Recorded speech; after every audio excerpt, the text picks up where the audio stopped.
Құрметті оқушылар, бүгінгі сабақта 6 сыныптың қазақ тілінен тест тапсырмаларын талдайтын боламыз. Ендеше бірінші мәтін қазақ тобы.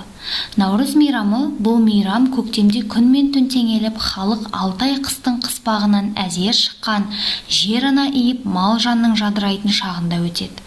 Наурыз айында көже-көжеленіп, қараған мен бүрген қызыл-сары сырғаларын таға бастайды.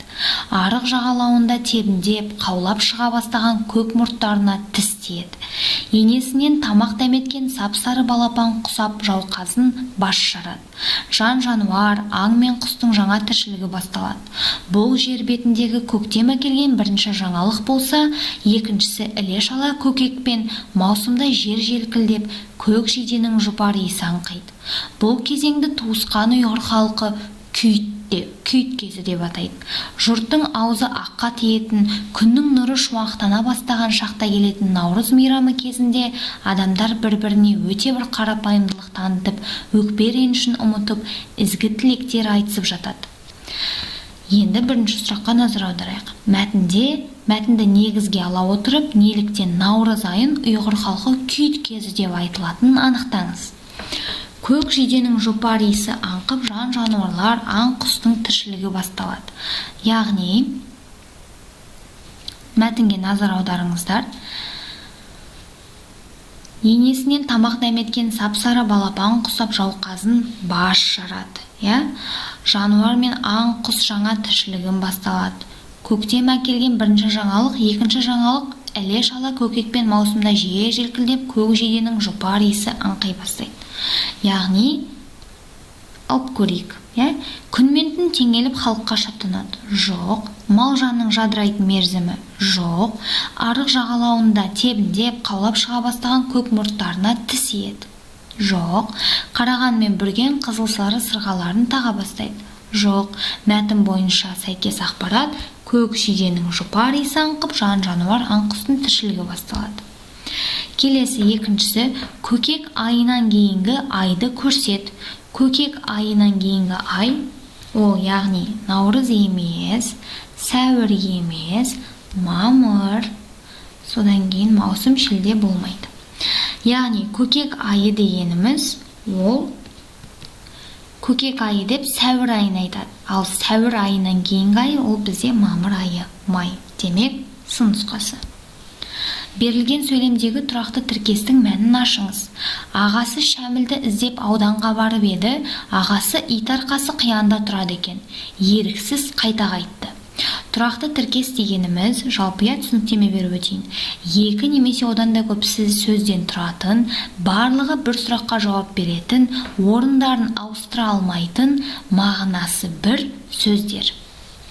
Енді мына сөйлемде, берілген сөйлемде бізде тұрақты тіркес, ол ит арқасы қиянда. Ит арқасы қиянда деген сөздің мағынасы өте алыс дегенді білдіреді.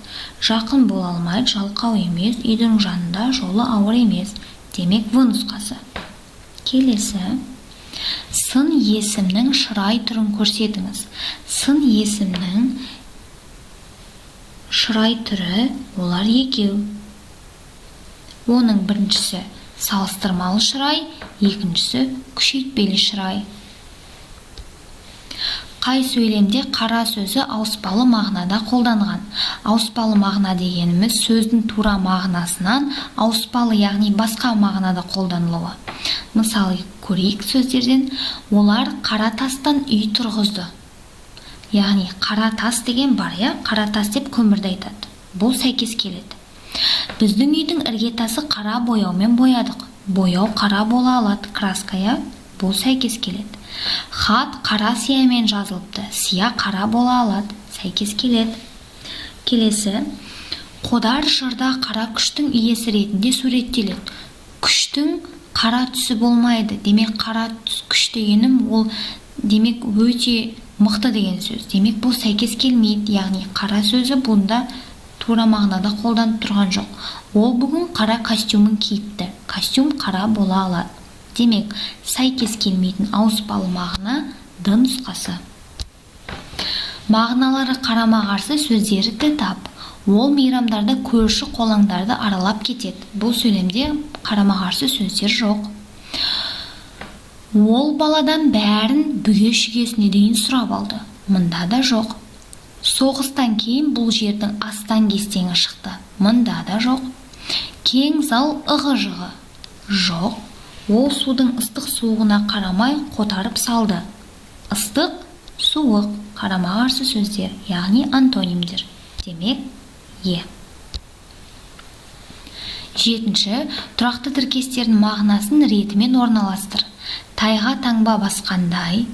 Тайға таңба басқандай деген, яғни анық деген сөз. Құлағының тесігі бар ма, жоқ па? Яғни, естисің ба мені, жоқ па, тыңдайсың ба деген сияқты. Қоян жүрек, қорқақ, бетінен оты шықты, ұялды. Енді мағынасын ретімен орналастыру керек. Жарқын, естимісің, батыл қызарды? Жоқ. Жарқын, естимісің, алыс ыстығы көтерілді? Жоқ. Анық керембісің, алыс ыстығы көтерілді? Бұл да емес. Анық керембісің, қорқақ ұялды? Иә. Анық көремісің? Жоқ. Құлағының тесігі бар ма деген керең деп аударылады. Көремісің деген сәйкес келмейді. Сондықтан бірден алып тастаймыз. Яғни жалғыз келіп тұрған вариант Д нұсқасы. 8. сұрақ. Тәуелденген зат есімдерге қосымшасы өзгеріп жалғанатын етістіктер қатарын көрсетіңіз. Яғни тәуелдік жалғау дегеніміз заттың біреуге тәуелді екенін көрсетеді. Мысалы, менің, сенің, сіздің, оның, біздің, сендердің, сіздердің, олардың. Енді осыларға өзгеріп жалғанатын септіктер қатарын көрсету керек. Бізде ілік, атау, барыс жатпайды. Ілік, жатыс, шығыс бұл да жатпайды. Барыс, табыс, жатыс дәл өзі. Табыс, жатыс, шығыс жоқ. Жатыс, шығыс көмектес жоқ.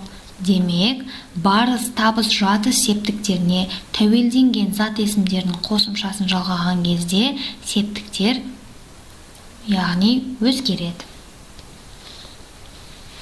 Бос орынға сәйкес келетін тәуелдік жалғау мен жіктік жалғауды табыңыз. Тәуелдік жалғау деген айттым я жаңа ғана. Заттың біреуге тәуелді екенін көрсетеді. Менің, сенің, сіздің, оның, біздің, сендердің, сіздердің, олардың. Жіктік жалғау ол кәдімгі мен, сен, сіз, ол, біз, сендер, сіздер, олар деген есімдіктер арқылы жасалады. Енді сөйлем. Мен Нұр Отан партиясының төрағасы. Енді біріншісін қойып көрейік. Мен Нұр Отан партиясының төрағасымын. Келіп тұрған сияқты. Екіншісі. Мен Нұр Отан партиясының төрағасымын. Жоқ, келмейді. Мен Нұр Отан партиясының төрағасымын. Жоқ. Мен Нұр Отан партиясынсы төрағасымын. Келмейді. Мен Нұр Отан партиясынсы төрағасы келмейді. Демек, А нұсқасы. Келесі соңғы сұрақ. Күшейтпелі шырайды көрсет. Сөйлем ішінен күшейтпелі шырайды көрсетіңіз. Әппақ жүзі бозарып сала беріп еді, жанындағы жолдасы аса терең уайымға батты. Көкше басына шыққан бір топ жас күреңдеу, сұрша, бозғылт аттарына мініп ауылдарына қарай тартты. Кәрілік келіп қуаң тартқан апамыз немересін әлі сағынып жүр.